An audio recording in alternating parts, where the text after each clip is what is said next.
Ótimo. Ok. Então, gente, boa noite. Meu nome é Afonso e faço parte do grupo de trabalho da Unipaz, Opa, Pernambuco. E estamos aqui para mais um encontro transdisciplinar. Esses encontros acontecem quinzenalmente, como acabamos de conversar aqui, e a Unipaz é um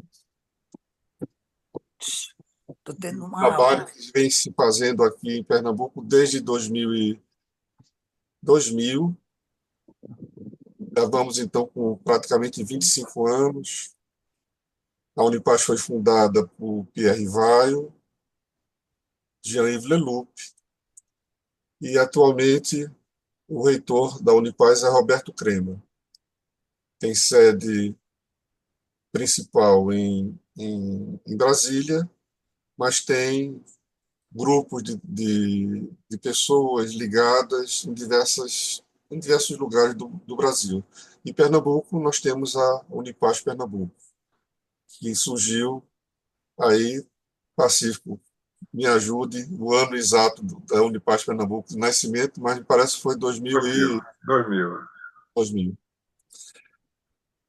Então, atualmente fazem parte da coordenação oficialmente da Unipaz a Rosário, que não está nesse momento, o Durão vai chegar daqui a pouco, e o Pacífico. E eu já fiz parte da coordenação um tempo atrás, e atualmente sou um colaborador da Unipaz Pernambuco. Então, nós temos aqui hoje o prazer de trazer Cecília Costa, que é doutora em ecologia e tem outras formações complementares em constelação sistêmica, acupuntura, aconselhamento biográfico e pedagogia Waldorf também. Então, vai ser muito interessante esse passeio que ela vai fazer sobre essa jardinagem que a gente está vendo aí nesse primeiro slide.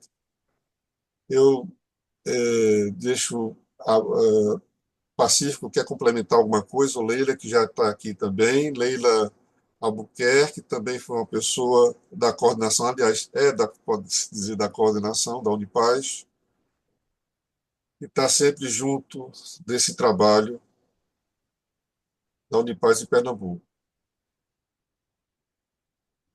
Alguém quer comentar, acrescentar alguma coisa? Pacífico, Leila? Não, Afonso, por mim, tá atendida aí a sua fala.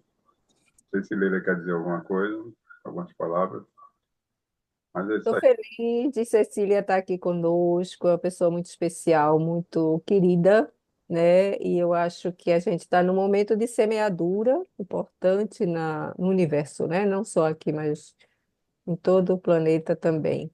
Então, que a gente integre essa dimensão mais física até a espiritualidade, que eu acho que é o mais importante, né? Bem-vinda, queridos, e gratidão, Afonso, pela apresentação. E a Cecília vai nos beneficiar agora com o trabalho que é lindo que ela faz. Pronto, Cecília, é com você. Então, obrigada, boa noite a todos e todas.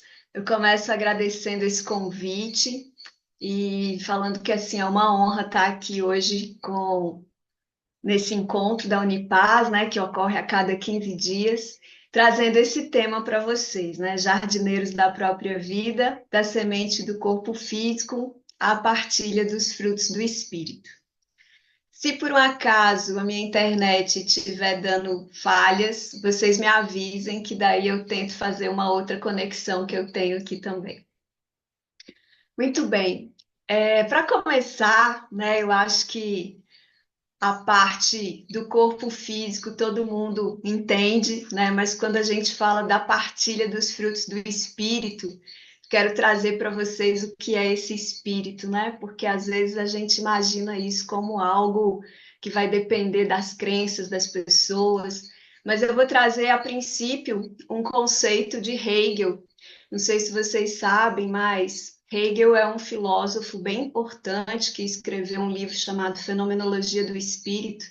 E depois Rudolf Steiner, quando ele desenvolve a antroposofia, ele usa o método de Hegel, que é a dialética, como o método basilar, né, para ele desenvolver tudo que ele desenvolve dentro da antroposofia. E aí, para Hegel, o espírito é a autoconsciência, mas não simplesmente eu ter autoconsciência de que eu existo, né?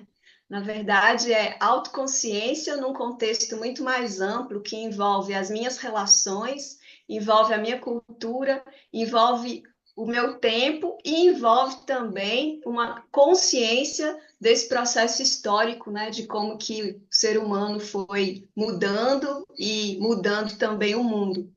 Então, tudo isso está aí abrangido no que significa esse espírito, né?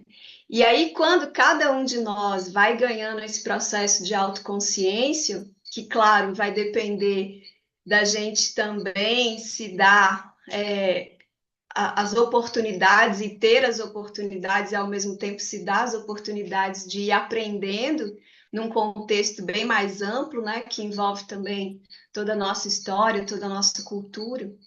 Então, vocês percebem que não tem fim, né? Esse espírito, ele de fato é infinito. À medida que a gente vai ganhando mais autoconsciência, a gente vai ganhando também mais responsabilidade sobre o que significa a nossa vida e, ao mesmo tempo, vai ganhando mais possibilidade de liberdade. Então, esses jardineiros da própria vida significa cuidar de todos esses âmbitos, né? Que podem nos ajudar a ter essa autoconsciência ampla de onde estamos, por que estamos e o que é que podemos transformar. E aí trazendo um pouco também de Paulo Freire, que diz para gente que o mundo não é, o mundo está sendo, e cada um de nós está sendo convidado a ser jardineiro desse mundo, né? É muito melhor que a gente deixe o nosso legado enquanto jardineiro do mundo, do que deixe o nosso legado enquanto destruidor do mundo, né? Então, esse é o convite que nós estamos fazendo aí com esse título. Então, deixa eu só ver aqui por que o slide não passou ainda. Ah, pronto. Então, eu trouxe esse desenho, que é um desenho do Bhagavad Gita, que é um livro importante do hinduísmo. E aí os indianos, eles têm essa concepção, né, de desenvolvimento humano, que vocês podem ver aí bem ilustrado nesse desenho, né, onde você tem aí as várias fases da vida, do nascimento até o momento derradeiro, né, que a gente deixa esse corpo. E aí, dependendo de qual concepção nós estamos falando, eventualmente essa consciência vai se manter consciente e, dependendo de concepções, não acaba. Mas ainda que a gente esteja numa concepção de que a consciência acaba com a vida, nós estamos trazendo aqui nessa palestra o âmbito do espírito como sendo aquilo que a nossa individualidade deixa de legado para o mundo.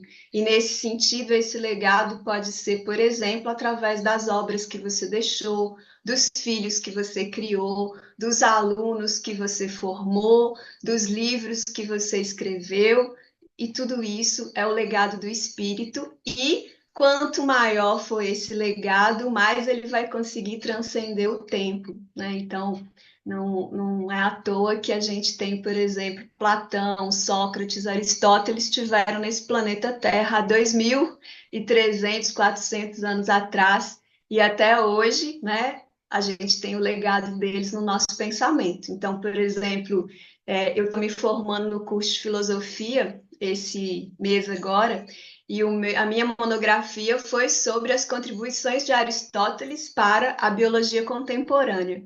Então, assim, se a gente puder, né, deixar esse legado que atravessa o tempo, melhor ainda.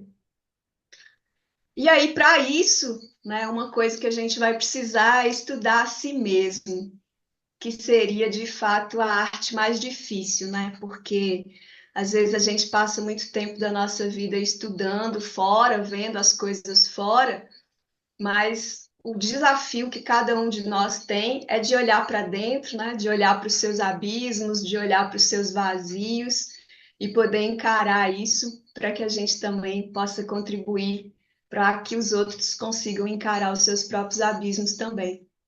Então, nesse sentido, a gente nessa palestra hoje vai estar olhando um pouco sobre a nossa história de vida, sobre as fases da nossa vida. E para isso, né, a gente vai usar o embasamento da antroposofia. A antroposofia ela é uma ciência espiritual que foi fundada por Rudolf Steiner. Rudolf Steiner era filósofo e a antroposofia já fez mais de 100 anos, né? Ele traz a antroposofia, antes ele bebeu de outras fontes também, ele estava na teosofia, antes de romper com a teosofia e fundar a antroposofia. E é muito interessante porque a teosofia, ela já funda conhecimentos do Ocidente com o Oriente, né? Então, a Helena Blavatsky, que foi um nome bem importante da teosofia, ela fez viagens, né, ao Oriente, ao Tibete, e a outros países onde ela bebeu dessa fonte do Oriente e depois fez essa fusão com o que existia também das correntes do Ocidente. E a antroposofia, ela conseguiu pegar esse conhecimento dessa ciência espiritual a partir do ser humano, fazendo uma leitura do ser humano como uma entidade espiritual, e a partir dessa leitura, que a gente vai entender um pouco mais agora do que significa isso, ela aplicou esses conhecimentos em várias áreas, né, que a gente pode atuar mesmo a partir desses conhecimentos. Então, essa atuação da antroposofia criou a pedagogia Waldorf, que eu acho que talvez no Recife seja onde a gente mais ouve falar da antroposofia, né? Porque nós temos algumas escolas Waldorf na região metropolitana. A gente também tem a medicina antroposófica, a agricultura biodinâmica, o aconselhamento biográfico, que seria uma espécie de psicologia dentro da antroposofia, dentre outros, né, como a economia, nutrição, arquitetura, instituições, euritmia, artes, todas essas áreas existem abordagens antroposóficas que desenvolveram alguns conhecimentos aí. Existem formações, né, no Brasil e no mundo nessas várias áreas. Então, no caso, como a gente vai falar da vida humana, né, porque o tema da palestra é Jardineiros da Própria Vida, a gente vai usar bastante do trabalho que a Gudrun Burkhardt deixou para a gente. Esse slide está um pouco desatualizado, né, porque a Gudrun, ela deixou esse plano aqui, deve ter aí por volta de uns 2 anos, acho que foi em 2023 que ela partiu, e com quase, né, já 90 e poucos anos, e ela deixou muitos, muitos livros, mas um livro que talvez é um dos mais básicos para quem quiser fazer essa aproximação é o livro Tomar a Vida nas Próprias Mãos. E aí a gente poderia pensar assim, gente, mas para que ficar lembrando do passado, né? Às vezes foram situações tão difíceis que a pessoa quer olhar para frente e esquecer que viveu aquilo. Então, a Gudrun vai dizer para a gente que a intenção do trabalho biográfico não é a pessoa se prender ao passado, mas é entendê-lo e integrá-lo para poder viver o presente livre do passado e nortear melhor o futuro à medida que ela amadurece, se torna cada vez mais livre. Mas para isso é preciso ter elaborado e integrado o próprio passado, né? Caso contrário, o passado pode aprisionar essa pessoa, né? E em que sentido que aprisiona? Porque quando a gente não consegue olhar para o que a gente passou e ter algum aprendizado com isso, é igual videogame, né? Você não consegue passar de fase enquanto você não aprende o que tem naquela fase, né? Então a gente corre o risco de ficar patinando e caindo nos mesmos desafios, né? Por isso que é tão importante a gente aprender com a nossa própria história, com os desafios que a gente teve. E aqui eu trago para vocês uma obra de Frida Kahlo, né? Frida Kahlo foi uma mulher mexicana que não viveu muitos anos, ela morreu relativamente jovem, né? Com menos de 50, com um pouco menos de 50 anos, mas ela deixou um legado grande nas obras de arte que ela deixou e deixou um legado biográfico grande, porque as obras dela são todas autobiográficas, aonde ela conseguiu transcender o sofrimento dela, que foi grande, ela sofreu um acidente de ônibus ainda jovem, assim, adolescente, e então ela teve um ferro do ônibus que entrou no abdômen dela, e aí tanto teve problemas de coluna sério como problema nos órgãos reprodutivos, então ela perdeu várias crianças, nunca conseguiu ser mãe por causa desse acidente. E ela consegue transformar isso numa obra de arte incrível, né? Então, esse é um dos quadros de Frida Kahlo, aonde ela traz esse contexto desse primeiro momento que a gente chega, né, aqui na Terra, enquanto a semente do corpo físico, né? Então ela traz aí esse contexto que a semente do corpo físico dela chega através desse pai e dessa mãe, e nessa obra então ela consegue mostrar para gente que a mãe dela tem aí os avós maternos que vêm da região do deserto, né? Por isso esse contexto aí atrás. E o pai dela tem os avós paternos que vêm do litoral. E aí embaixo está ela, né? Unindo essas duas linhagens. Isso também conversa muito com a compreensão da constelação, né? De como que nós somos conectados com essas correntes hereditárias que vieram antes de nós, e ela mostra essa conexão aí nesse cordão de sangue, né, que nos une literalmente. E aqui ela mostra também essa representação da casa, da infância dela, né? Aqui está o espermatozoide, o óvulo, então ela consegue fazer uma leitura muito bela dessa imagem, desse contexto de nascimento. Então, da mesma forma, nós precisamos integrar isso. Quem é esse pai? Quem é essa mãe? O que que eu sei dessa história? Em que ano eu nasci? O que que o meu país atravessava nessa época? Qual era o contexto, né? Então, tudo isso são aspectos importantes para que esse nosso espírito ganhe essa autoconsciência que transcende a gente individualmente, né? Na verdade, a gente não existe enquanto indivíduo isolado. Se eu perguntar para qualquer um de vocês, quem é você? Tem até uma dinâmica que a gente faz isso, né? Uma pessoa só te pergunta quem é você e você fica respondendo. E você vai perceber que você não consegue responder quem é você se não for por meio de interações, né? Então eu vou dizer, eu sou Cecília, que nasci em Belo Horizonte, ou seja, a minha interação com o lugar. Que sou filha de Cleusa e Eduardo, a minha interação com os meus pais, né? A gente não consegue se definir se não for assim. Então, é isso, né? Essa autoconsciência das nossas relações e de como elas nos definem é que vão fazendo com que esse espírito vá aflorando, né? Vá se revelando nessa nossa jornada aqui. Bom, então, a gente muitas vezes não se dá conta, né, de que lugar a gente está assumindo no contexto da nossa família, e muitas das coisas que a gente traz hoje, inclusive de desafios de convivência, elas nasceram nesse contexto familiar, né? Então, assim, no contexto da nossa família, às vezes, muito precocemente, a gente teve que assumir papéis, e esses papéis, às vezes, grudam na gente e a gente se enxerga como sendo aquilo, né? Mas à medida que você vai compreendendo sua história, de onde você vem, você vai compreendendo que algumas coisas, algumas características você herdou ou você aprendeu do seu contexto familiar, mas que não necessariamente te definem ou precisam continuar te definindo, né?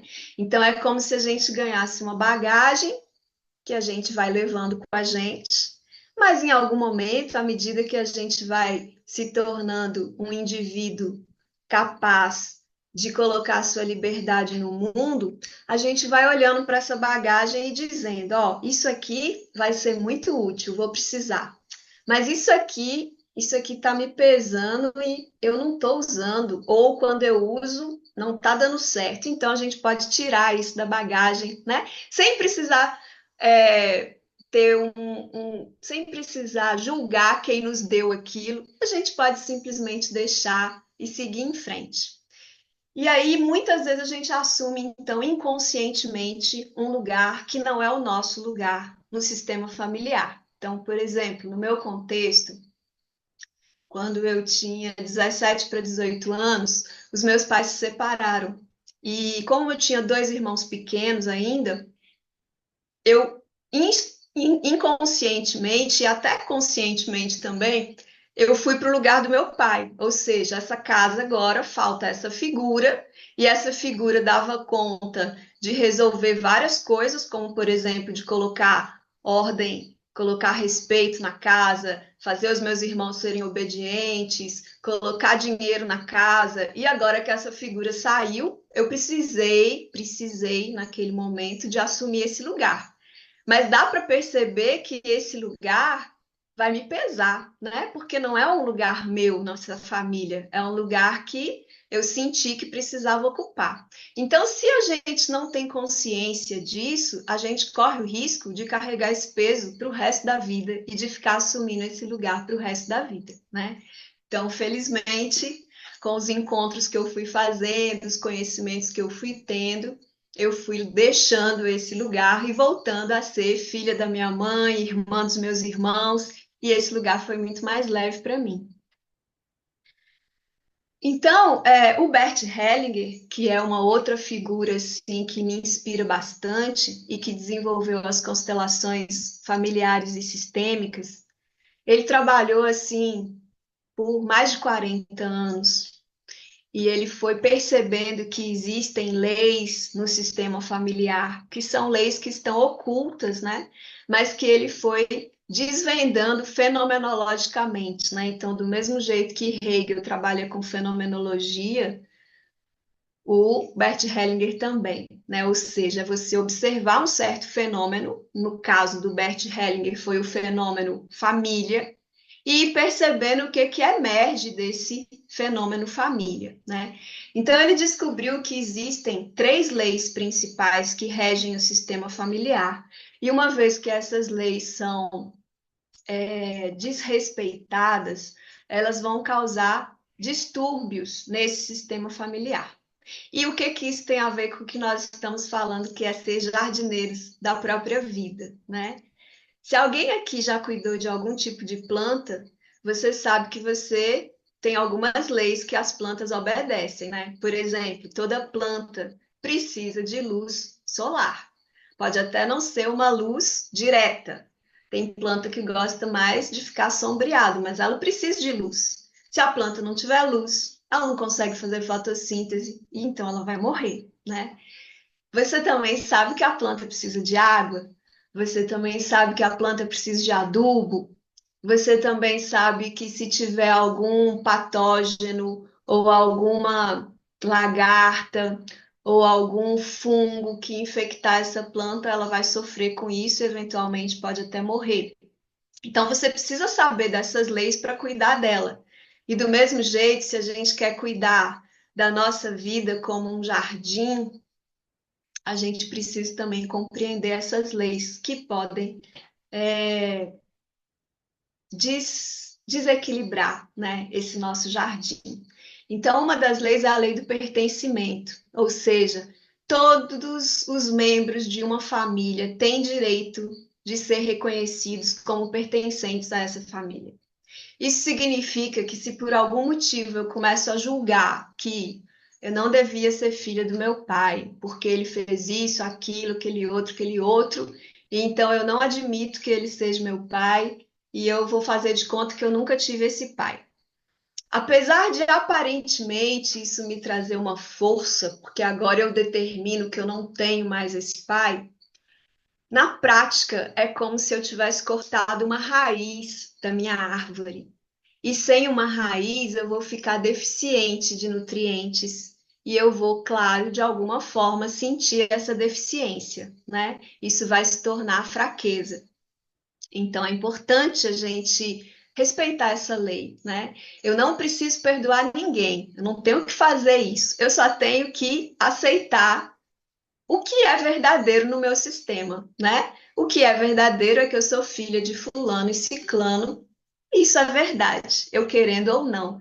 Então, é só isso, é aceitar quem é que pertence a essa família. A outra lei é a lei da ordem ou da hierarquia, que significa assim: quem veio antes deve ter o respeito de quem veio depois. Então, embora a pessoa que veio antes pode ter feito coisas que você achou que não deveriam fazer, existe uma ordem hierárquica no sentido de que você deve respeitá-la, né? E dá para a gente entender isso, por exemplo, quando eu penso numa hierarquia divina, onde um ser maior, que eu posso chamar de Deus, de sabedoria superior, do que seja, de ordem, de cosmos. Imagina que agora eu começo a ir contra essa ordem e falar assim: olha, Deus, você me fez nascer no Brasil, mas eu acho isso horrível. Você podia ter me feito nascer em outro país. E aí eu não respeito você porque você fez isso comigo. Percebe que quando você entra nesse julgamento, você deixa de estar aberto para um monte de coisas que você poderia ganhar se você simplesmente aceitasse a realidade como ela é. Porque essa parte da realidade, onde você nasceu, não tem mais como você mudar, né? Então, às vezes, as pessoas passam muito tempo da vida delas lutando contra algo que já está dado. Você pode sim mudar daqui para frente um monte de coisas. Você não precisa continuar morando na cidade que você nasceu, você não precisa continuar vivendo com as pessoas da casa que você nasceu. Você pode mudar uma série de coisas, mas tem coisas que já são dadas, né? Então, é importante a gente respeitar essa ordem, essa hierarquia e poder, daquilo que for bom, a gente aprende com aquelas pessoas, o que não for, a gente deixa sem precisar julgá-las. E por fim, tem uma outra lei, que é a terceira lei, que seria a lei do equilíbrio entre dar e receber. Toda vez que a gente está numa relação, é importante a gente encontrar esse equilíbrio de dar e receber. Por quê? Quando a gente entra em relações desequilibradas, aonde eu dou muito e recebo pouco, o que que acontece? Cria um desconforto, né? Quem dá muito fica meio revoltado que o outro está folgado e ele está fazendo muita coisa e o outro não está. E quem dá pouco fica se sentindo inútil, né? E essa palavra é muito forte. E eu sei que ela é muito forte porque os meus enteados, quando estavam adolescentes, assim, que um queria ofender o outro, a coisa mais forte que eles tinham para poder ofender o outro é dizer assim: você é um inútil, né? Ninguém quer ser inútil, todo mundo quer poder fazer alguma coisa. Então, essa lei do equilíbrio, da gente poder fazer trocas equilibradas, né? Isso é importante. Aí você pode me perguntar assim, mas e o que que eu vou fazer então se a outra pessoa não quer me dar o mesmo tanto que eu sou capaz de dar para ela? Quando isso acontece e você não quer manter uma relação desequilibrada, você precisa diminuir a quantidade de coisas que você dá para essa pessoa, né? Ou você pode também ajudá-la a lembrar as coisas que ela pode lhe dar. Então, isso é um aspecto. A única relação que naturalmente já é desequilibrada é a relação de pais e filhos. Por quê? Porque os seus pais te deram uma coisa que você jamais será capaz de doar para eles, que é a sua vida, né? Você pode ajudar os seus pais a terem uma vida saudável, você pode ajudar eles a se desenvolverem, mas você jamais vai ser capaz de dar a vida a eles. Então, essa relação, ela é sempre uma relação de desequilíbrio. E é justamente porque a gente não gosta de relações de desequilíbrio que a gente vai tentar reequilibrar isso de alguma forma. Só que tem a forma saudável e a forma não saudável de fazer esse equilíbrio. Qual que é a forma não saudável? eu percebendo que existe um desnível entre o meu pai, entre os meus pais e eu começo a diminuir a figura dos meus pais. Eu começo a desvalorizar a forma como eles fazem as coisas, começo a desvalorizar a figura deles, né? Comportamento e etc. Aí, o que que eu estou fazendo? Eu estou tentando, a partir da minha valoração, conseguir rebaixá-los para que, eventualmente, eu fique até me sentindo maior do que eles. Por algum tempo, você pode até achar mesmo que você é maior do que eles, mas isso traz uma série de desarmonias na sua vida, né? E a outra coisa, que é o jeito saudável da gente tentar reequilibrar essa relação, é reconhecer que aquilo que você ganhou é valoroso demais, que é a sua vida, que veio desses pais, e você é muito grato a essa vida que você recebeu, e você é capaz de poder agradecê-los, e para poder tentar equilibrar isso, você passa a vida adiante ou tendo seus próprios filhos, ou cuidando da vida, né? Para que ela continue seguindo, cuidando da vida da forma que você encontrar, que aí vai ser através do seu trabalho, por exemplo, através das suas ações, que você possa também cuidar da vida. Então, essas seriam as 3 leis tão importantes da gente lembrar, da gente exercitar, para que esse jardim da nossa vida, né, possa florescer e se diversificar com bastante beleza e força. E aqui a gente tem, então, assim, um panorama, né, das fases da vida e como é que a gente vai cuidando desse jardim ao longo desse tempo, né? Inclusive, essa figura ela já traz para a gente essa imagem, né, do jardim. Então, esse corpo físico, que é a primeira coisa que a gente tem, ele começa lá no contexto do seu nascimento, né? E esse ambiente primeiro, que seria essa estufa, né, onde a gente coloca a sementinha quando começa, a gente leva ela para um lugar bem protegido. Então, essa estufa do nosso desenvolvimento é o nosso lar, né? A nossa família. E aí, de uma forma bem assim, ideal, né? O ideal é que toda família tenha condição de receber essa criança com um aconchego, né? Que ela possa se sentir segura nesse ambiente aonde ela chegou. Isso é o ideal. Quando a gente não tem isso, a gente já vai criando desafios para o desenvolvimento futuro, né, desse ser. Mesma coisa com as plantinhas, né? Se você já deixar desde o início, você começa a pôr água, a sementinha começa a brotar. Aí você esquece de pôr água. Chega lá no dia seguinte, acabou. Não tem mais. Vai ter que começar de novo, né? Ou então, não, eu lembrei, na última hora eu lembrei, mas outro dia eu esqueci de novo. Aí a sua plantinha até vai tentando, mas ela vai definhando, vai ficando fraquinha, né?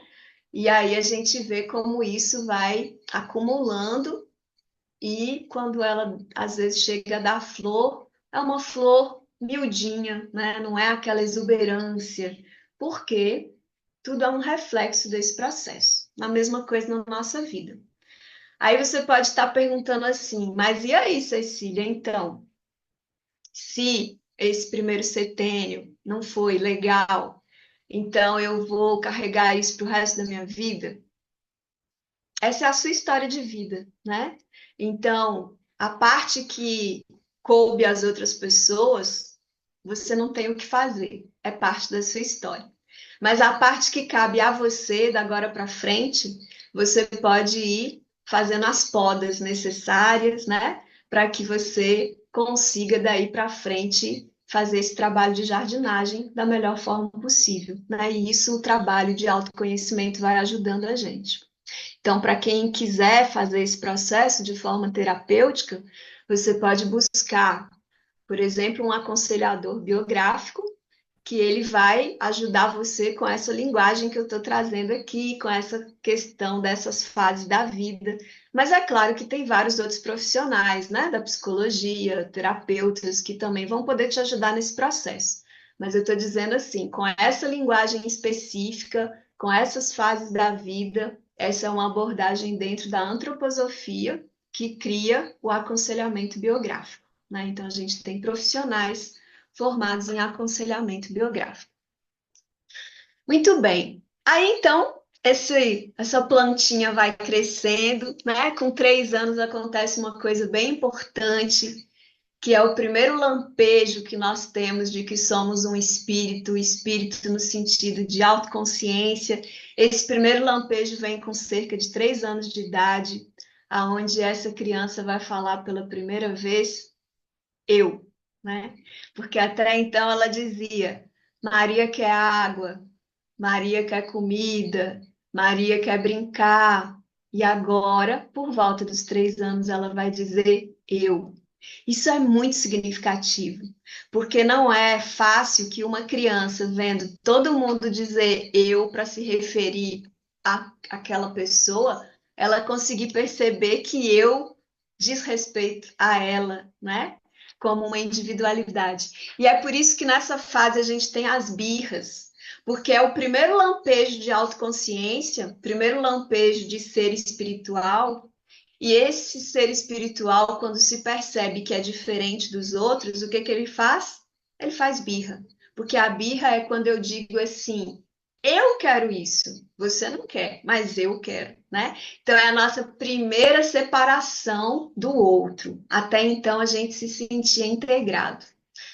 Então é um momento bem importante, né? Aí então a gente pode depois pensar que a gente muda para uma nova fase, onde a gente está falando agora de uma criança que já está indo para o âmbito da escola, né? É claro que no nosso contexto, porque pai e mãe trabalham, os avós também hoje em dia têm várias. Não existe mais tanta disponibilidade de cuidar dos netos, né? Então, o que acontece é que a criança vai muito cedo para a escola. E aí acontece que esse primeiro setênio, que é o âmbito da família, já começa a ser um primeiro setênio que tem muita. Leva a criança de um lugar para o outro, né? Então, imagina se a gente pegar as nossas plantinhas e fica, leva a plantinha de um lugar para o outro. É mais estresse, né? Mais possibilidade aí de gastar muita energia com essa mobilidade. Então, o ideal mesmo era que fosse o lar, né? Até para a gente poder ganhar confiança nesses seres que estão ali. Mas muitas vezes a gente não consegue mais no contexto atual.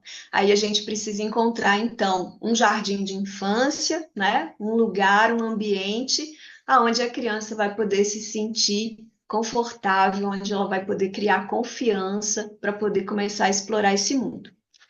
Mas aí, se a gente for então para agora, de qualquer forma, né, em qualquer família, quando a gente já está aí no segundo setênio, todo mundo está na escola.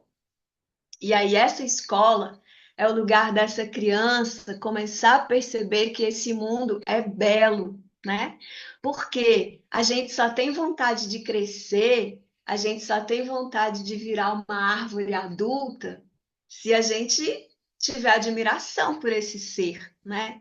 Então, para a gente, criança, querer ser um adulto, a gente precisa estar cercado por adultos admiráveis e por um mundo belo. Então, isso é a principal coisa que a escola pode dar dos 7 aos 14 anos. E, infelizmente, está longe de ser assim, né? Porque, de certa forma, a gente vive numa sociedade muito imediatista, onde as pessoas colocam a criança no jardim de infância perguntando: ela vai passar no vestibular? Né? E aí fica difícil da escola, às vezes, se comprometer com questões maiores, né? Quando os pais não têm essa compreensão do que de fato é importante. E aí esse legado também é um legado que as escolas Waldorf deixam, né? Porque a escola Waldorf, ela também trabalha, funciona dentro desse modelo que eu estou mostrando para vocês. E aí, com 9 anos, a gente tem um outro lampejo desse espírito, né? Dessa autoconsciência. E esse lampejo vem com os pesadelos, né? Se vocês já acompanharam crianças nessa faixa etária, uma faixa etária que a criança está muito, muito sensível. Ela chora com facilidade, ela se irrita com facilidade, ela tem pesadelos, né? é um momento onde ela começa a também perceber que em algum momento ela vai ficar só, que os pais não vão viver eternamente. Então, isso traz aí uma série de medos, né, do que é ser uma individualidade, né, no sentido de o que é ser sozinho no mundo, né? Porque por mais que eu tenha pessoas que me amam, não é garantia de que elas vão estar comigo quando eu precisar, né? Então a gente tem aí uma crise que na antroposofia é chamada de Rubicão, também é chamado do momento que o ser humano é expulso do jardim do Éden, né? Então é uma imagem que a gente tem aí dessa fase. Mas que bom que se a gente conseguir ter essa vivência de um mundo sendo belo. Por isso que a arte é tão importante nessa fase. Aí então, avançando, né, dos 14 aos 21 anos, é aquele momento ali que é como se o, o animal em nós nascesse, né, porque é o momento da adolescência, dos instintos, aonde a gente está com a sexualidade muito aflorada, e esse animal que vive em nós, ele, se a gente não conseguir pôr freio nele, ele faz o que ele quer, né? Então, esse espírito é também esse que consegue pôr freio nesse animal que vive em nós, nesses impulsos que vivem em nós. E é importante que a escola também consiga trabalhar isso com esse adolescente que está aí. E aí, nessa fase, é muito bom quando a gente consegue ter ídolos que de fato são inspiradores, né? Porque o jovem, ele naturalmente vai buscar esses ídolos e a gente sabe a quantidade de ídolos que a gente encontra hoje facilmente, né, pelas redes sociais. A gente sabe a quantidade que de fato desses ídolos todos, quais que podem ser realmente inspiradores, né? Quais que podem realmente inspirar boas ações, um ser humano íntegro. Então, não é fácil, por isso que é importante que, mais uma vez, a escola seja o lugar de trazer para esses jovens aquelas autobiografias, músicas, né, de pessoas que realmente podem ser inspiradoras. Então, nessa fase, é muito importante a criança, né, o jovem, ter essa vivência de um mundo verdadeiro, e verdadeiro no sentido de encontrar pessoas que são coerentes. Não é verdadeiro no sentido de ler o jornal e ver todas as mazelas do mundo, não. É verdadeiro no sentido de encontrar pessoas que têm uma verdade, que vivem de acordo com essa verdade. Isso significa o quê? Um pensar que está alinhado com o sentir, que está alinhado com ações no mundo, né? Quantas vezes a gente encontra as pessoas dizendo: ah, eu até queria fazer de tal jeito, mas a minha instituição, o meu chefe, o meu pai me manda fazer desse outro jeito, então eu faço, mas eu não queria. Isso mata o jovem, né? O que que ele quer? Ele quer ver um ser coerente, um ser que consegue ser verdadeiro com aquilo que ele acredita e fazer, né, colocar essas ações de verdade no mundo. Então, com isso, assim, eu dei mais detalhes, né, nesses 3 primeiros setênios, falei mais vagarosamente desses 3 primeiros setênios, porque a gente sabe que quando está cultivando uma plantinha, essa fase inicial é a mais que exige mais cuidados, né? Mais dedicação. Se a plantinha consegue passar bem essa fase inicial, depois, se eu coloco ela num determinado lugar onde cai chuva, aonde ela recebe sol, ela pode até já se virar sem a minha assistência, né? A gente sabe disso. Então, por isso que eu gastei mais tempo aqui nesses 3 primeiros setênios. Mas é claro que a vida segue adiante, né? E a gente vai tendo, então, outros desafios pela frente. Então, deixa eu dar uma passadinha aqui nos slides, só para a gente ver que na concepção da antroposofia e na minha monografia da filosofia, eu fui tentar descobrir de onde que Rudolf Steiner tirou essas coisas, e aí eu descobri que isso foi inspirado em Aristóteles. Por isso que eu fiz a minha monografia com Aristóteles, e busquei ver qual que é essa compreensão do ser humano estruturado aí como ser humano como corpo físico, mas que também tem uma organização vital, e é isso que diferencia os seres vivos dos não vivos, né? Porque um ser que não é vivo, ele só tem a parte física, a parte material, mas ele não tem vida. Então, quando um ser é vivo, ele tem a base material, mas ele tem também uma organização vital. E quando é um animal, além da organização vital que todas as plantas vão ter, o animal também tem uma organização anímica. O que que é isso? É aquilo que nos dá, por exemplo, anímico, né, de animado, aquilo que nos dá a capacidade de nos locomover, capacidade de instinto, de sentimentos, né, de ter os cinco sentidos para poder a gente ler o mundo, né? Captar as informações do mundo. Então, isso são coisas dessa organização que os animais têm a mais do que as plantas. E o ser humano, ele vai ter a base material, ele tem a organização vital, ele vai ter também essa organização anímica, mas ele tem uma coisa exclusiva, que mais nenhum outro ser vivo vai ter, que a antroposofia vai chamar de organização do eu, ou organização do espírito, e que o Aristóteles chamou de alma racional, né?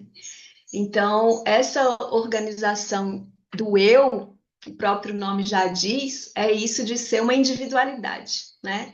Porque, por exemplo, eu sou bióloga e eu estudei coatis, e os coatis que eu estudei lá em Minas Gerais, se eu contar para vocês sobre ele, você pegar um trabalho dos coatis lá na América do Norte, que já é uma outra espécie, você vai ver que mesmo sendo outra espécie, como eles são do mesmo gênero, é praticamente igual o comportamento, como eles lidam com o comportamento reprodutivo, quantos filhotes eles têm, que tipo de coisa eles comem. Então vai ser praticamente igual, né? E já no ser humano, não. Eu sei que eu sou da mesma espécie que vocês que estão me assistindo, mas eu não sei dizer para vocês que profissão vocês têm, né? Para o animal, não. O animal tem uma atividade, todos têm a mesma atividade, às vezes vai depender só da faixa etária, do sexo, mas é mais ou menos a mesma coisa. Já o ser humano, quanto mais a gente evolui no tempo, né, mais vai se diferenciando. A gente pode até pensar que há um tempo atrás era mais ou menos previsível, né? O que que uma mulher ia estar fazendo com uma determinada idade, o que que o homem ia estar fazendo. Mas hoje em dia a gente não tem mais previsão de nada, né? Por quê? Porque essa individualidade está cada vez mais aflorada. Então a gente pode ir dizendo que essa evolução do ser humano é uma evolução para ficar cada vez mais individualizado, né? Mais espiritualizado nesse sentido de ser um ser autoconsciente que tem uma história que mais nenhum outro ser tem. É uma história que é só dele. E a gente vê como isso vai se manifestando, né? Quando a criança nasce, a gente ainda até costuma brincar assim: ah, recém-nascido, tudo tem cara de joelho, né? Porque é muito parecido. Mas à medida que nós vamos desenvolvendo uma história de vida, esse espírito vai se diferenciando, né? E a gente vai recebendo cicatrizes, comportamentos, formas de pensar, até que a gente não consegue mais se encaixar. Isso, inclusive, é um sofrimento nosso, né? Que às vezes a sociedade quer que a gente seja desse jeito, a família quer que a gente pense dessa forma, e a gente não consegue. Mas é isso que é ser humano, é ser diferente e ter consciência de que você pode fazer um caminho que seja completamente diferente do da sua família, né? E isso é a parte que nos cabe de liberdade, né? Então, enquanto que para outras espécies todos têm uma essência, essa essência, por exemplo, qual que é a essência de uma árvore?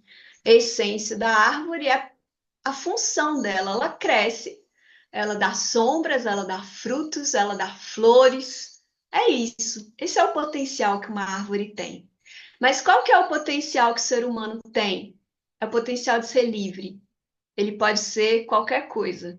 Alguns vão querer casar, ter filhos, outros não vão querer, outros vão querer adotar, outros vão querer ter relações homoafetivas, outros vão querer. Então, assim, não tem. A gente não consegue dizer. Outros não querem ter relações, né? Outros querem ir para um outro país, outro quer viver isolado, o outro quer viver cheio de gente, outro quer ser vegetariano, o outro quer comer só carne. Então, assim, não dá para a gente prever quem é que vai ser esse ser humano. É uma individualidade mesmo, né? E é isso que é esse contexto aí do que o ser humano tem de único que os outros não têm.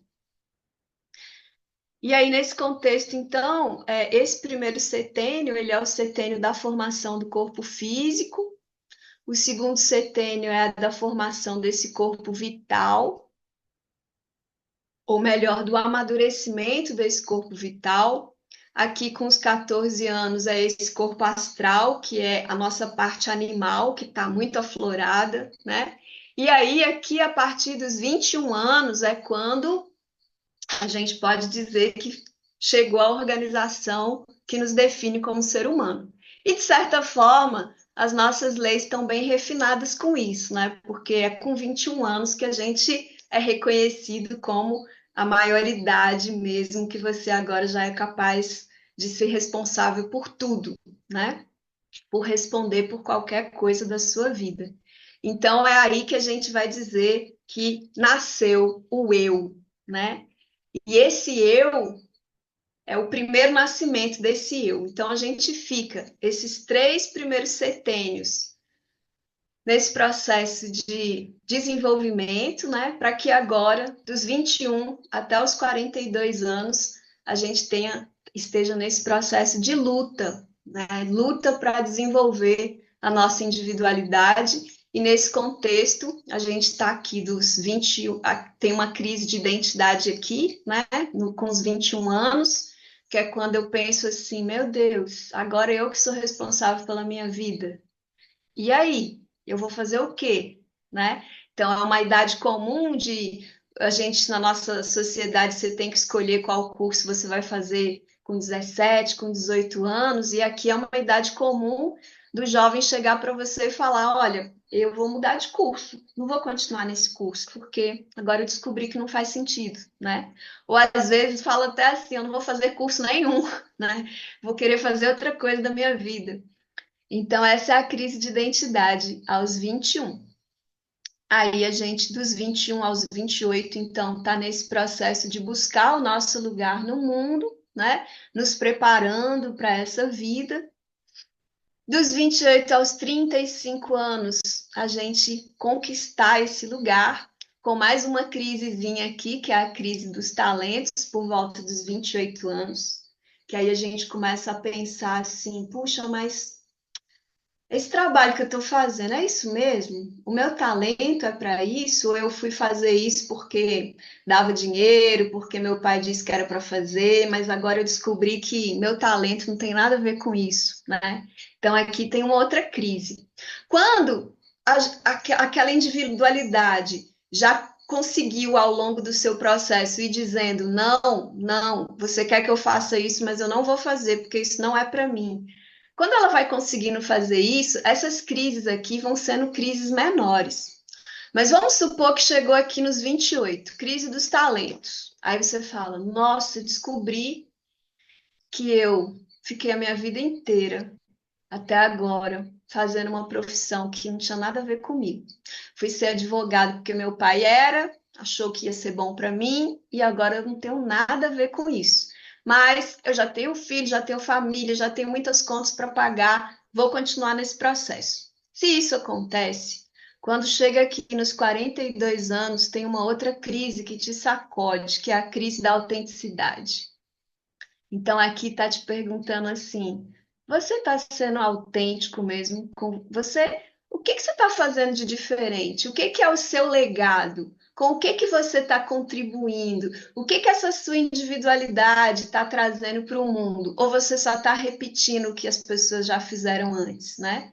E aí, essa crise que a gente chama, no nosso linguajar, da crise dos 40, ela pode trazer alguns desafios, e se a pessoa não conseguir lidar com esse desafio, ela pode simplesmente começar a tomar remédios, né, para sair da depressão, que pode muitas vezes ser importante, mas é importante você também fazer esse processo de autoconhecimento para que você consiga fazer os ajustes necessários, né? E não fique aí empurrando a vida com a barriga, porque senão as crises vão ficando cada vez piores.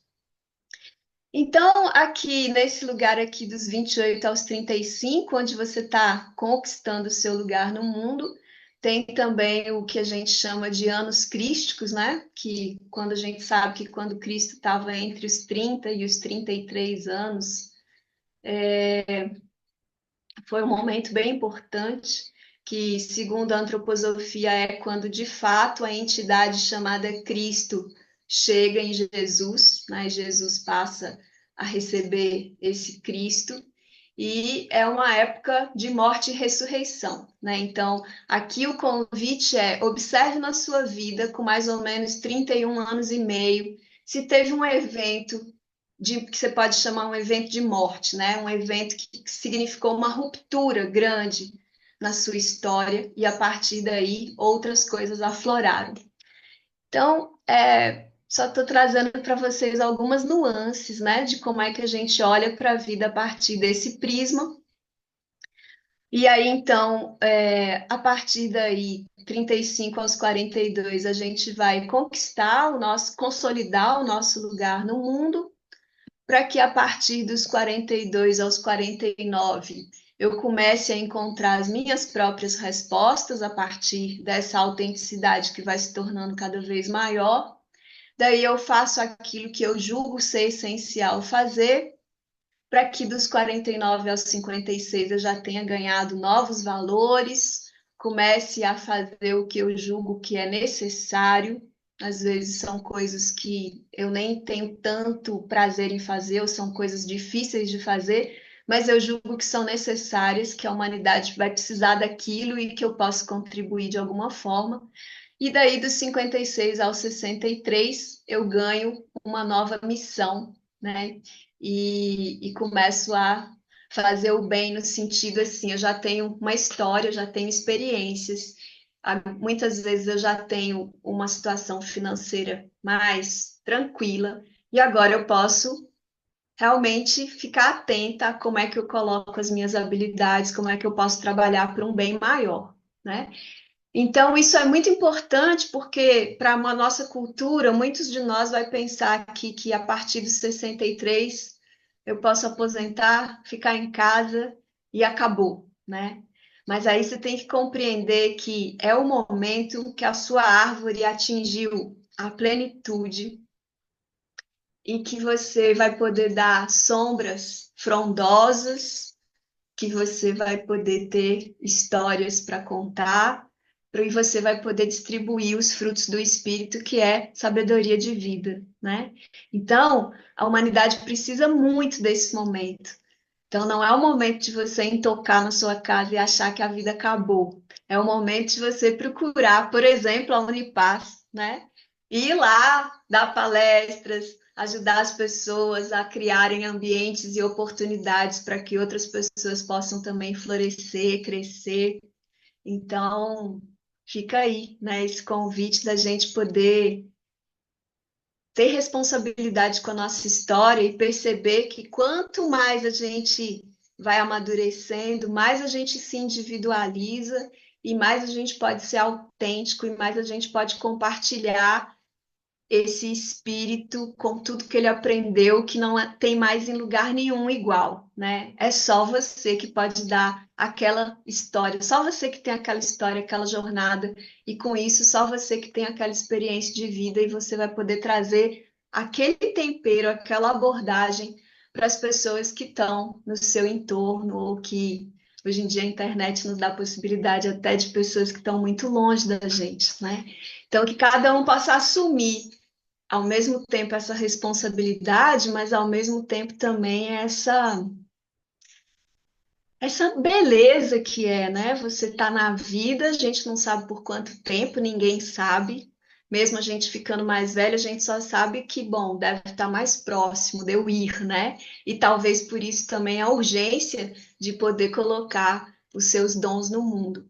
Então, com isso, gente, eu não vou falar essas coisas aqui agora, eu vou dar uma passada mais rápida para já ir lá para o final, aonde queria só trazer para vocês essa imagem aqui, que também é do Bhagavad Gita. É uma imagem que dá para a gente a perspectiva de que a morte é só o reinício, né? Assim como o jardim também ensina para a gente sabe que todas as plantas que morrem se tornam adubo para que as outras possam vir. E a gente fica aí com essa perspectiva da morte também significar renascimento. Com isso, eu agradeço a atenção de vocês, deixo aqui o meu contato, né, para quem quiser saber mais, e deixo aqui também esses dois livros que eu publiquei recentemente, que é o Guardiões da Infância, onde eu vou estar aprofundando mais sobre aqueles slides que eu passei rapidinho, né? Vou aprofundar mais nesse livro, e esse livro ele tem uma parte que é a autoeducação do adulto. Então, eu vou falar várias coisas, inclusive tem o QR Code, você pode abrir o vídeo e fazer o exercício que está sendo proposto, né? Então, por exemplo, tem exercícios para você fazer a sua reconexão com pai e mãe, às vezes se livrar dos pesos, das culpas, né? Às vezes também dos nossos julgamentos. E esse outro livro aqui, que é o Aprender Brincando, que é nessa perspectiva de compreender o ser humano como corpo físico, como organização vital, organização anímica e organização do eu, ou espiritual. Então, esse livro traz 84 atividades que vão trabalhar com essas quatro organizações do ser, além de trabalhar também com as inteligências múltiplas. Então, nesse livro você pode verificar, eu estou com uma criança que está muito insegura. Então, como que eu trabalho a coragem e, ao mesmo tempo, trabalho com ela o desenvolvimento do corpo físico? Aí você vai encontrar aqui uma tabela que você vê e fala, então vou fazer com ela essa atividade, né? Então, para quem tiver interesse nos livros, se tiver em Recife, é só me mandar um e-mail que eu manda um e-mail com o seu endereço, que a gente combina. Eu posso levar os livros sem frete, se for aqui em Recife. E para quem precisa estar em outra parte, né? Aí é só entrar no site da Uiclep, UICLAP, Uiclep, que vocês conseguem comprar. E se for para comprar e-book, no próprio site da Amazon tem. Mas o livro não comprem pela Amazon, porque eles não estão entregando o livro. Eles cobram da pessoa e não entregam o livro. Então, compra da Amazon só se for o e-book. Com isso, gente, eu agradeço a atenção de vocês e estou à disposição para qualquer pergunta, comentário. Eu esqueci de perguntar até que horas ia, né? Espero que eu não tenha ultrapassado o tempo e fico aí à disposição. Muito grata pela atenção de todos e todas. Cecília, muito obrigado. Pessoalmente, só posso dizer que tive alguns insights importantes com relação à organização sistêmica ou constelação sistêmica. Então, muito pessoalmente agradecido por isso. E a gente tem, sim, nós temos pelo menos 20 minutos para conversar um pouco, perguntar, dialogar, interagir com Cecília e entre nós. Podem ficar à vontade.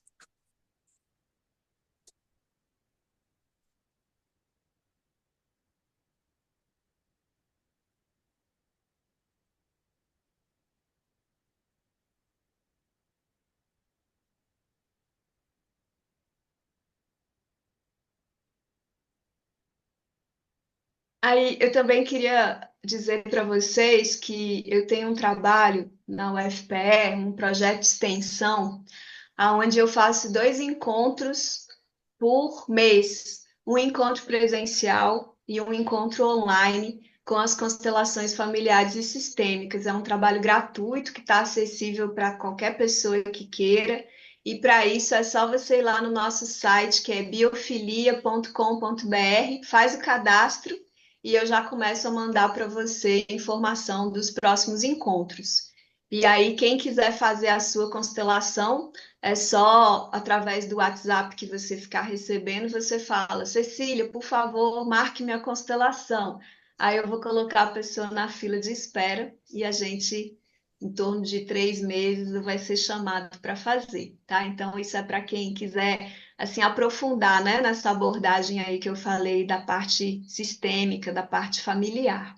Vou colocar aqui no chat o nome do site para quem tiver interesse de ficar recebendo as informações sobre esses encontros, tá? E o site biofilia.com.br e o meu e-mail também tá aí, que é cecilia.costa@ufpe.br. Você também faz aconselhamento biográfico, Cecília? Então, eu faço, mas como eu estava nessa questão de terminar o curso de filosofia, eu dei uma parada, mas agora esse mês agora que eu estou terminando, aí eu pretendo abrir, provavelmente aí em junho, julho, eu já devo ter alguma notícia. Quero abrir sim um grupo de aconselhamento. Que bom, É, querida. Quer falar, Afonso? Fala. é só porque eu queria compartilhar que eu tive a oportunidade de ainda conhecer a doutora Gundro. Fiz um seminário, um workshop, uma imersão com ela em Aracaju, em cima da biografia, né, com o trabalho da biografia. E é um trabalho muito interessante. Não sei se todos usam o mesmo método, mas é sempre permeado com arte, desenho, expressão, né, do que vai surgindo junto com as lembranças de cada setênio. Então, é um resgate de nossa história, de coisas que a gente. São coisas preciosas e que dão, de certa forma, um sentido, sabe? Na hora que você consegue resgatar, você tem uma espécie de direcionamento que lhe dá uma orientação. Então, é um trabalho de autoconscientização, de auto-organização muito bom, muito forte, muito rico. Isso. É, através da obra de arte, a gente vai trazendo do nosso inconsciente várias coisas que a gente não consegue inicialmente nem imaginar que estão lá, né? E quando você trabalha com aquarela, você trabalha com argila, né? Às vezes você vai modelar uma argila, você quer modelar você e você não consegue ficar em pé de jeito nenhum. Você tenta, tenta e só cai, né? E aí isso vai trazendo insights. Por que que é tão difícil para minha criança ficar em pé? O que que está acontecendo, né? Então é muito interessante. É um fenômeno, né, que surge e que a gente vai aprendendo com ele. É um trabalho maravilhoso. O que eu queria trazer aqui, que eu acho importante também, é que esses setênios, eles continuam, né? 63, 70, hoje em dia cada vez mais continua, né? Isso, E que os de 60 e poucos anos hoje estão sendo uma geração muito produtiva, né? Quer uhum, dizer, é como se fosse aquela fase de construção.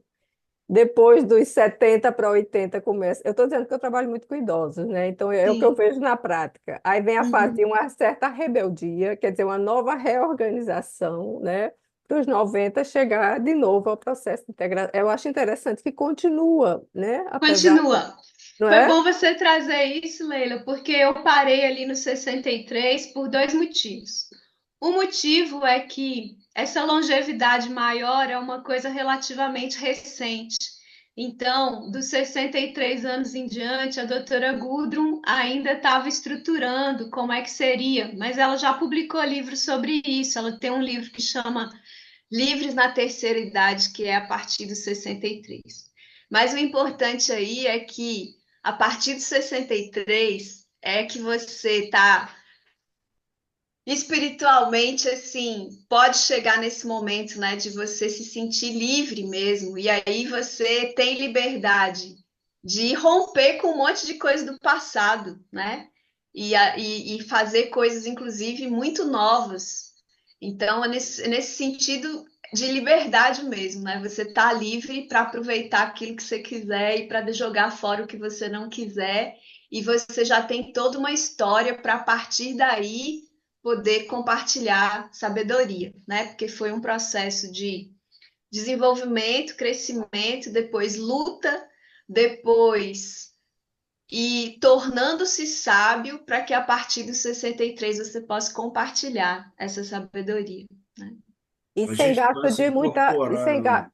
Ui, desculpa, tem alguém falando. Não, eu que peço desculpa, eu falei, te cortei.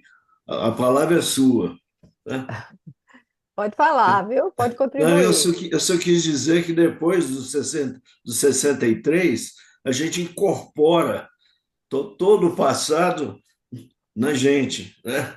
Esse passado é incorporado. Se a gente não incorporar, a gente não cresce. O crescimento está justamente nessa incorporação, né, de todo o passado, todo o aprendizado, todos os traumas e outras coisas mais, incorporando na vida presente, né?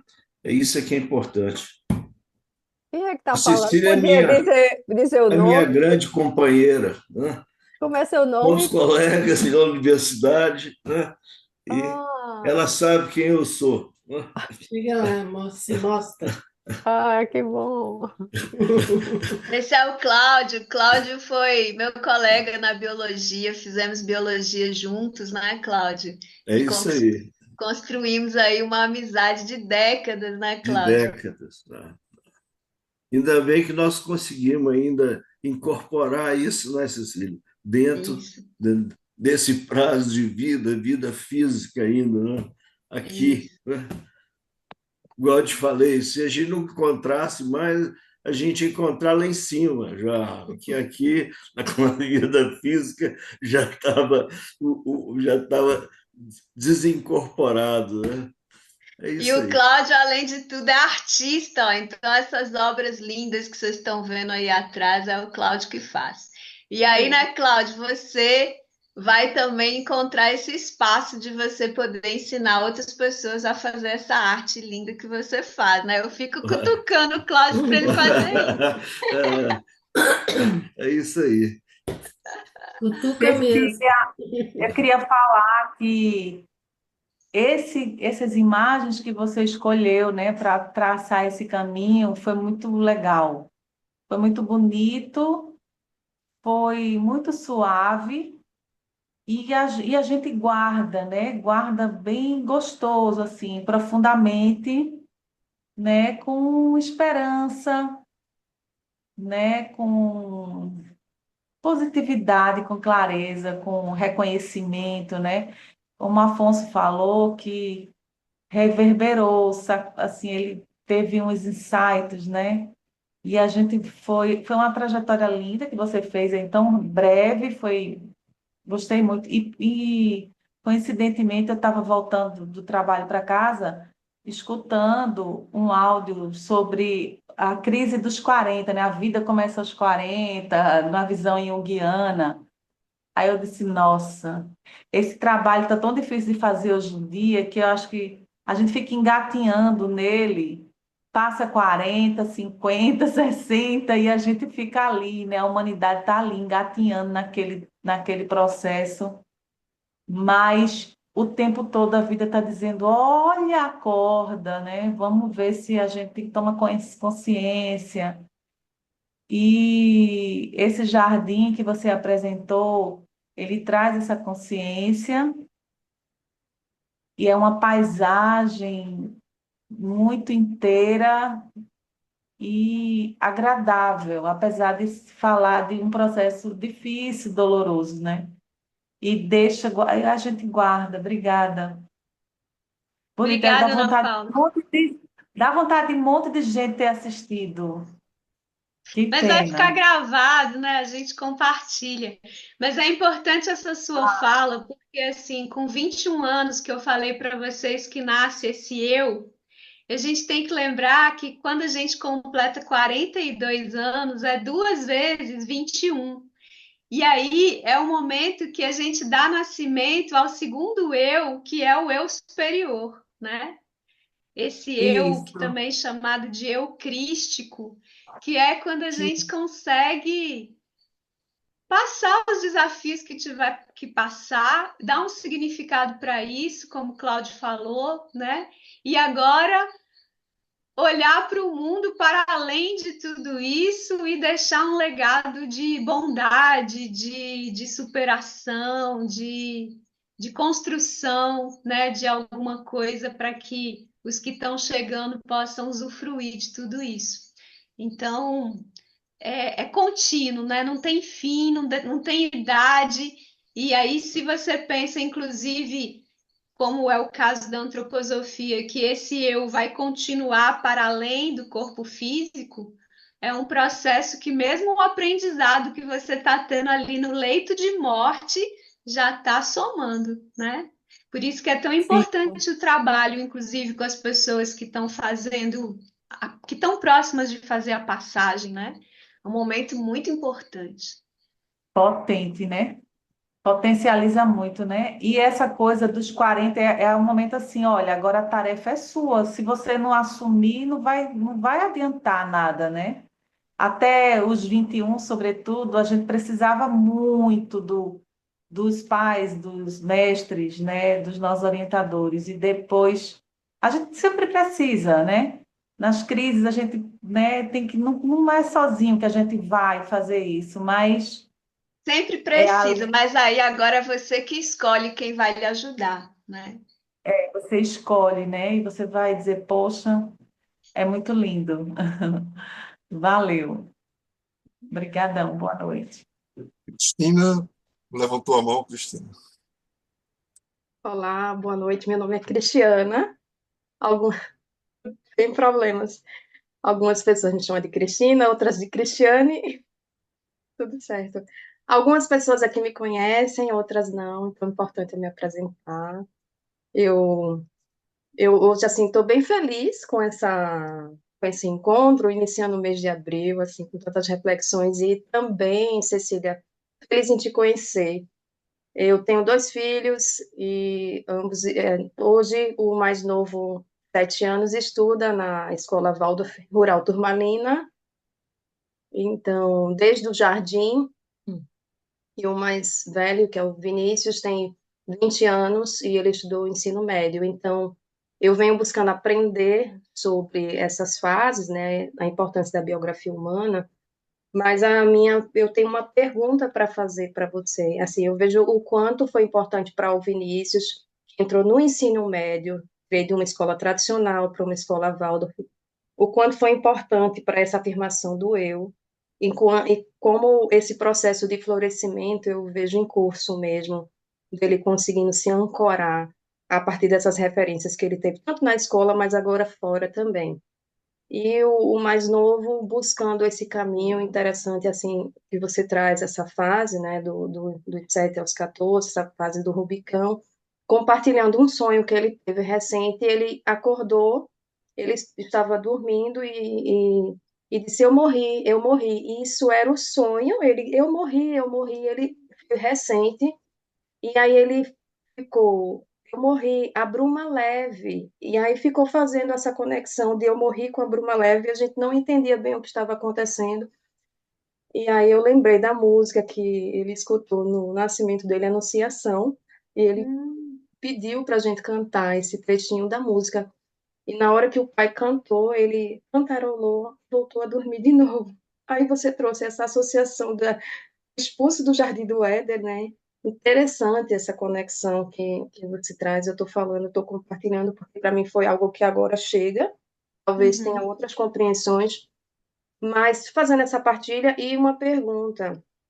Esse modelo de sociedade que a gente vive, hoje, que a gente, nem todas as pessoas têm esse acesso, não é? A gente vive numa sociedade ainda muito tradicional, voltada para uma lógica de produtividade, que você matricula um filho numa escola, ou seja, em qualquer espaço, e a pergunta é o que que essa pessoa vai, né, vai ter, não ser, muitas vezes, assim, o que que você vai ser um médico, um engenheiro, e não ser enquanto, né, desenvolvimento mesmo espiritual, como é que você vê, como é que a gente pode também levar isso para as pessoas que não têm esses acessos que a gente está tendo aqui, né?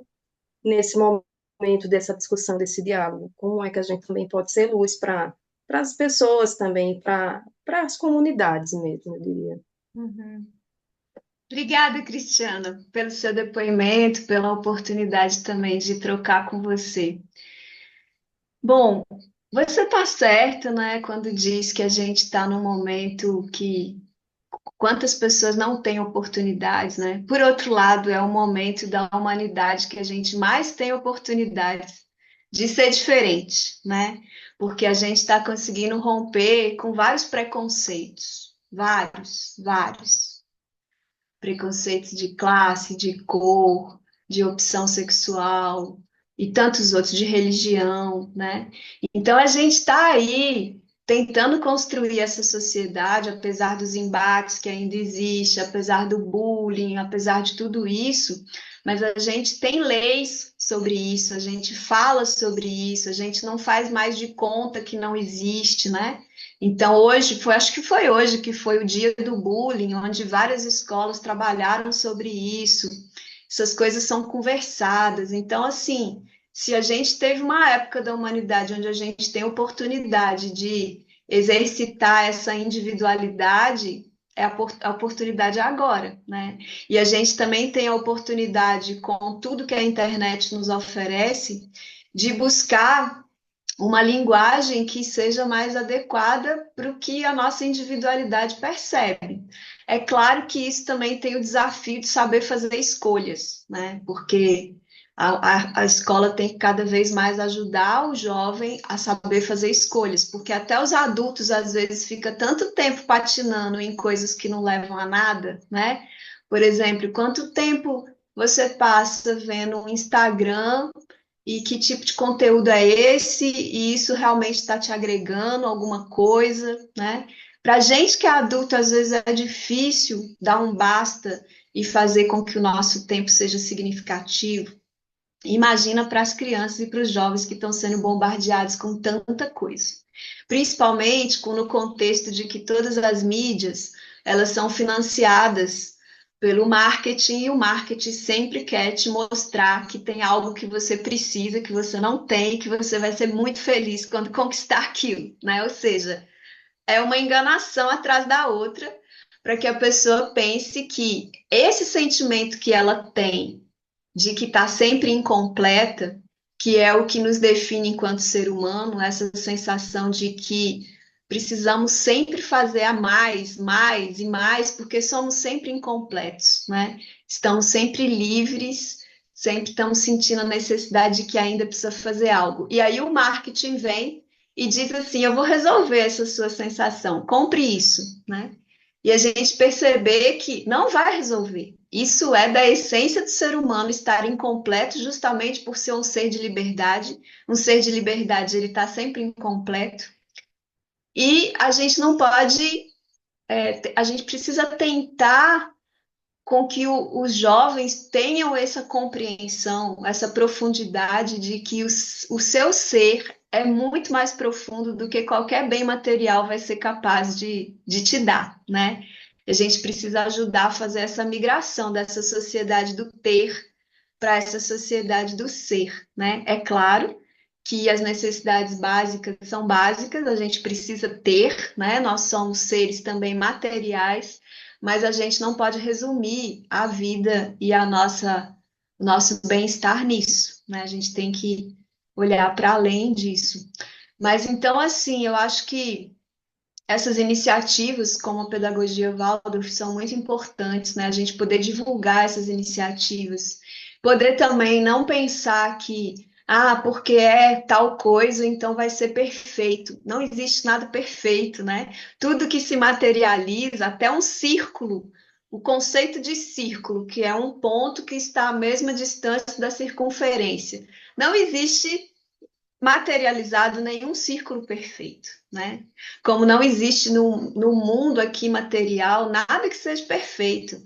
As escolas vão ter as suas dificuldades, os seres humanos que estão ali naquele contexto vão ter suas dificuldades, e justamente por sermos individualidades que cada vez mais se diferenciam umas das outras, justamente por isso é cada vez mais difícil estar junto, porque somos muito diferentes.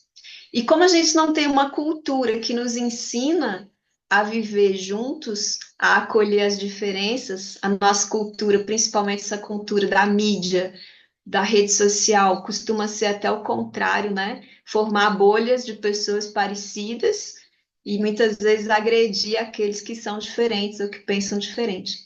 Então, a gente precisa entender que é o desafio do nosso tempo. Cada tempo tem o seu desafio. O nosso tempo tem basicamente dois grandes desafios, que é o desafio de saber compartilhar, saber viver junto, construir junto, e o desafio de, de não deixar esse mundo se acabar, né?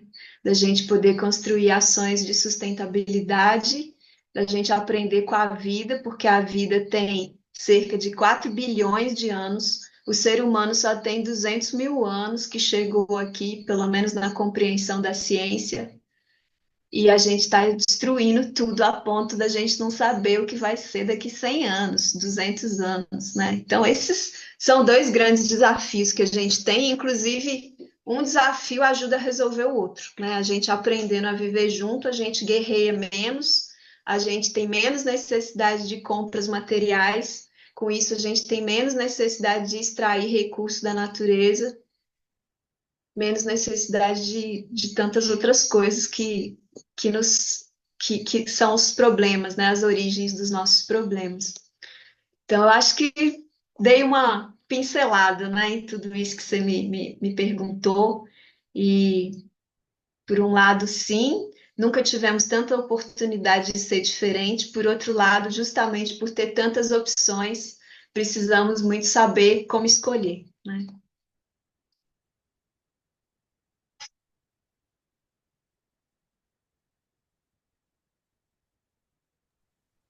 Tem o Durão aí que levantou a mão.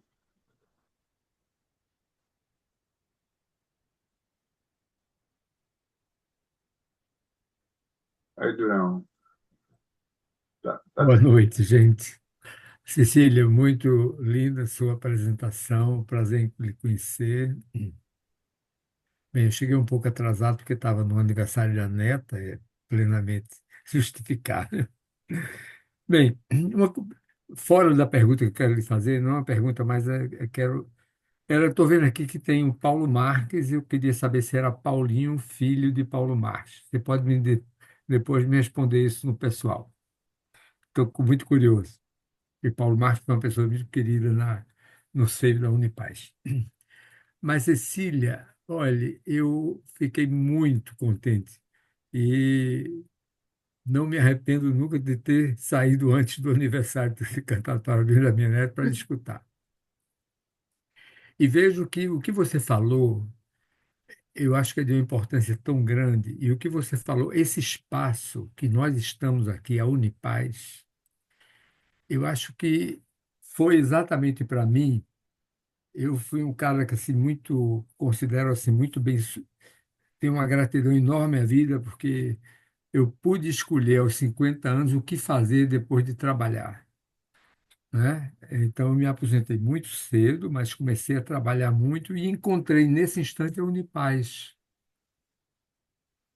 E aí quem não conhece a Unipaz aqui presente, eu faria um convite grandioso. Chegue em si para esse espaço. Isso é o momento. Quer dizer, com Cecília, já tivemos com Marcos Freire, com Haroldo Barros, e vamos ter com Aninha, com outras pessoas que eu diria assim, para mim a Unipaz trouxe aquela resposta que você, na composição dos setênios, me colocou no sétimo setênio. Então, eu me senti preenchido e muito. Eu considero que a minha vida depois 50 foi muito melhor do que tudo que eu construí, que tenho uma gratidão enorme, como já falei, mas por conta de ter um espaço onde a gente pode encontrar gente que percebe o mundo de uma forma diferente e pode trocar, sabe? E mais do que trocar, seria construir para um mundo melhor. Então, eu conheço as pessoas aqui, muitas das pessoas que estão aqui, e vejo o quanto a gente pode juntos, através de uma instituição como a Unipaz, construir uma melhoria de vida da humanidade. No nosso núcleo, pequenininho, mas como uma árvore, vai florescer e que vai influir muito em toda essa, pelo menos em toda a região aonde cada um esteja agindo, nas famílias, no trabalho, nos amigos. Então, nós estamos com um encontro da Unipaz previsto agora para sábado próximo, lá em Aldeia. Então, assim, seria muito, ficaríamos muito contentes. Falo em nome de todos que hoje fazem a Unipaz, que vocês estivessem lá, até para a gente conversar isso, Cecília, de que maneira, quais projetos? A gente tem um monte de projetos, mas certamente daqui sairiam N outros projetos que eu conheço as pessoas, muitas pessoas que estão aqui e que têm propostas e que a gente pode pegar nessa sua linha, sabe, de mostrar como é que se constrói realmente essas fases da vida e o que a gente pode oferecer de melhor enquanto a gente está aqui, sabe? Então eu achei muito, mas muito propício e não foi por acaso que a tua apresentação foi exatamente na semana do nosso encontro que será sábado. Então fica o convite, o meu agradecimento imenso a você por essa oportunidade. Muito grato. Obrigada, Durão. E a gente aqui também, eu estou em Aldeia, né? Vou procurar saber onde vai ser esse encontro, vou gostar muito de participar. A gente aqui também tem uma comunidade que foi criada, a Ecovila Aldeia, e nós também estamos agora prestes a fundar a nossa associação, né? E uma das coisas que a gente quer é formalizar projetos, parcerias, para que a gente possa transbordar, né? Porque como veio a imagem da árvore, a árvore que floresce, que frutifica, que dá frutos, dá sementes, e aí a gente tem que lembrar que tem os polinizadores e tem os dispersores de sementes, né? Então o polinizador vai lá, leva o pólen para a flor, daí a flor dá o fruto amadurece e aí vem um pássaro e come, vem um coati e come, e aí leva essas sementes para longe e lá bem longe vai dar outra árvore. Então, a partir do momento que a gente frutifica, a gente não tem mais controle de para onde vão esses frutos, né? Eles se espalham por toda parte. E é isso, a gente faz a nossa parte de frutificar e deixa que a natureza faz o resto. Muito bem. Maravilha. Você Que será bom, muito Cecília. bem-vinda. Será bem-vinda você. Vai ter muitas pessoas de aldeia nesse encontro, né? Vão ter várias pessoas. Eu vou mandar o endereço para você e quem tiver interesse também, né?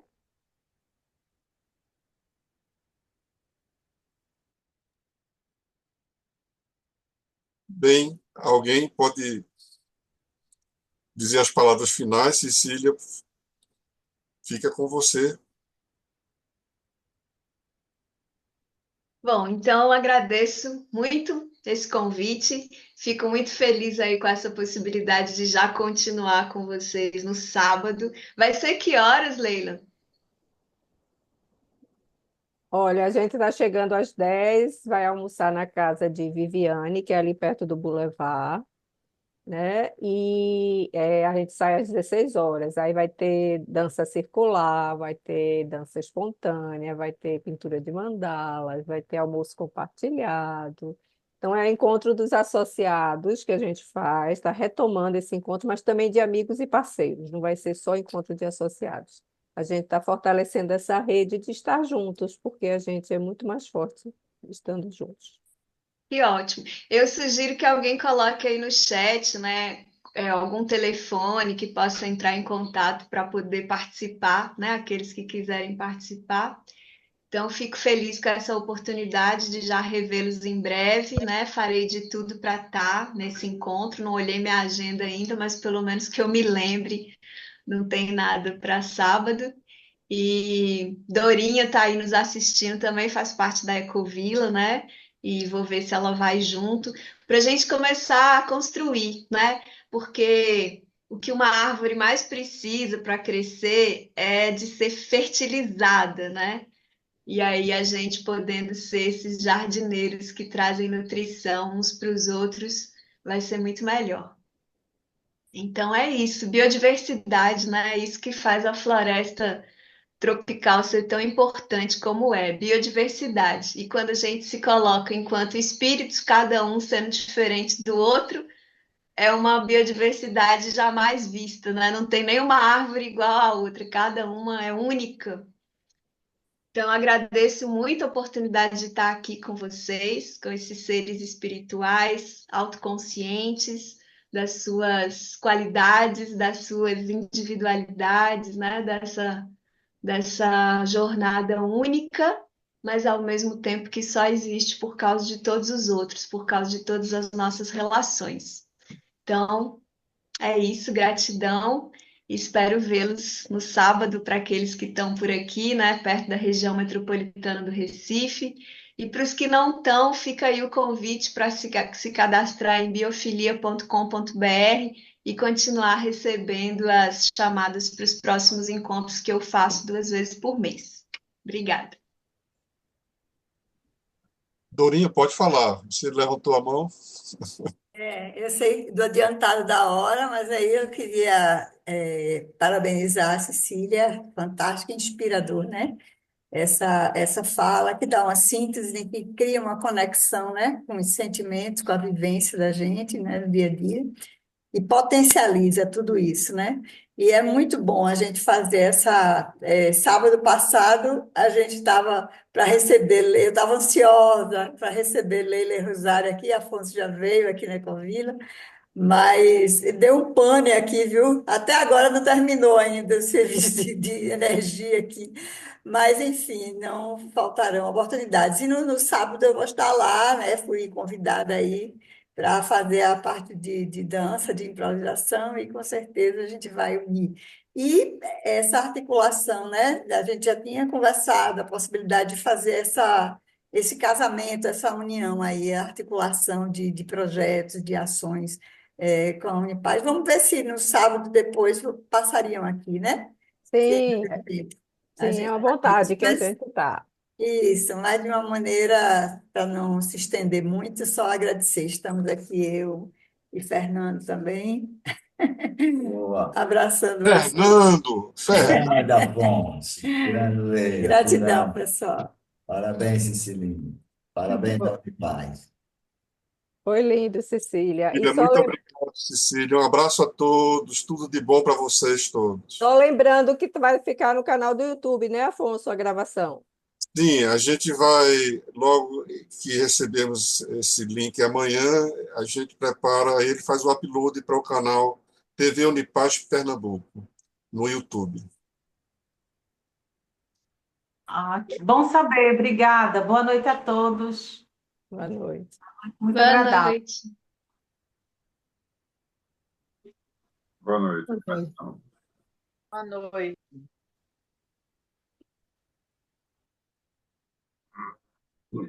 Boa noite, gratidão a todos. Boa noite. Boa noite, Sheila.